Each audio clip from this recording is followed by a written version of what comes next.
Assalamualaikum warahmatullahi wabarakatuh. Nama saya Muhammad Dwiki dari Biologi D. Di sini saya akan menjawab kuis tentang biologi reproduksi. Pertanyaan pertama, apa sajakah hormon-hormon yang berperan pada sistem reproduksi laki-laki? Dan pertanyaan kedua, bagaimana proses spermatogenesis terjadi? Pertanyaan ketiga, bagaimana cara menjaga kualitas sperma? Yang keempat, bagaimana alur pengeluaran semen? Yang kelima dan pertanyaan terakhir, apa sajakah gangguan pada sistem reproduksi pria?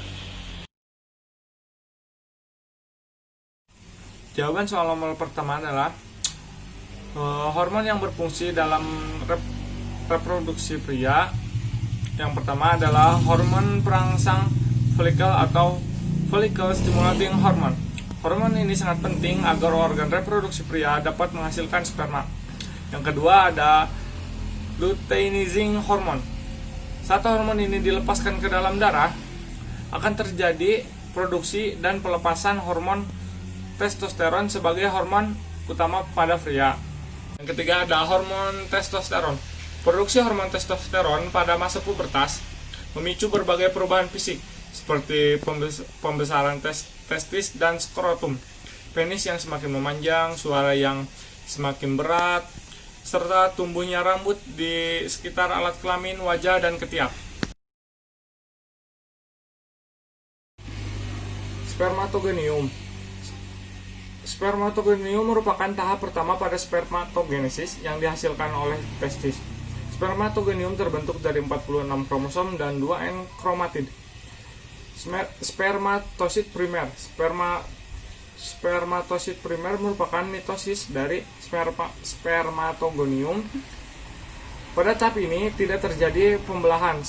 Spermatosit primer terbentuk dari 46 kromosom dan 4 N kromatid.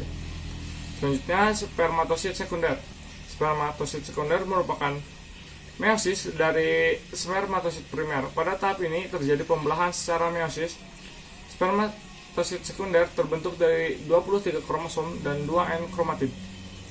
Selanjutnya spermatid merupakan meiosis dari spermatosit sekunder. Pada tahap ini terjadi pembelahan secara meiosis yang kedua. Spermatid terbentuk dari 23 kromosom dan 1 N kromatid. Dan tahap terakhir adalah sperma. Sperma merupakan diferensiasi atau pematangan dari spermatid. Pada tahap ini terjadi diferensiasi sperma terbentuk dari 23 kromosom dan 1 N kromatid dan merupakan tahap sperma yang telah matang dan siap dikeluarkan. Meningkatkan kualitas sperma dapat dilakukan dengan olahraga teratur dan menjaga berat badan ideal, mengonsumsi makanan sehat, dan mengurangi stres. Ejakulasi merupakan puncak dari hubungan seksual, di mana terjadi aktivitas persarapan simpatis. Pada fase ejakulasi akan terjadi pengeluaran cairan semen yang mengandung sperma. Cairan semen akan dikeluarkan secara ritmik. Kontraksi ritmik terjadi akibat penis memiliki bagian otot yang bernama bulbus spongius.